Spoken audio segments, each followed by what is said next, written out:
Hi friends, இன்றைக்கி French beans with வேர்க்கடலை பொடி. ஓகே, தேவையான பொருட்கள் ஒரு 100லேருந்து 150 கிராம் பீன்ஸ் எடுத்துகிட்டு 1/2 இன்ச் பீசஸாக கட் பண்ணிக்கோங்க. அதுக்கப்புறம் 1 டீஸ்பூன் உளுத்தம்பருப்பு, 1 டீஸ்பூன் கடலைப்பருப்பு, ஒரு நல்ல 1½ டேபிள் ஸ்பூன் வேர்க்கடலை, அதுக்கப்புறம் காரக்கு ஏற்ற மிளகா. நம்ம 2 குண்டு மிளகா, 1 பைதாகி மிளகா எடுத்துட்டுருக்கேன்.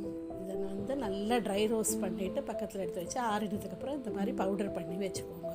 அப்புறம் அதே வானலியில் 1 டீஸ்பூன் எண்ணெய் எடுத்துகிட்டு கொஞ்சம் கடுகு போட்டு, கடுகு பொரிச்சதுக்கப்புறம் கருவேப்பிலையை போட்டுட்டு, கருவேப்பிலையை பொரிச்சதுக்கப்புறம் இந்த பீன்ஸை போட்டுட்டு கொஞ்சம் மஞ்சள் பொடி, தேவையான அளவு உப்பு போட்டு நல்லா கிளறி விட்டுட்டு கொஞ்சம் தண்ணி தெளித்து மூடி வேகிற மட்டும் வைங்க. இந்த மாதிரி வெந்ததுக்கப்புறம் இந்த பவுடரை போட்டுட்டு நல்லா கிளறி விட்டு நல்ல மிதமான தீயில் ஒரு 2 மினிட்ஸ் மூடி வைங்க.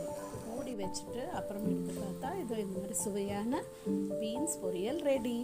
இது நீங்கள் சாதத்தோடையும் சாப்பிட்லாம், சப்பாத்தி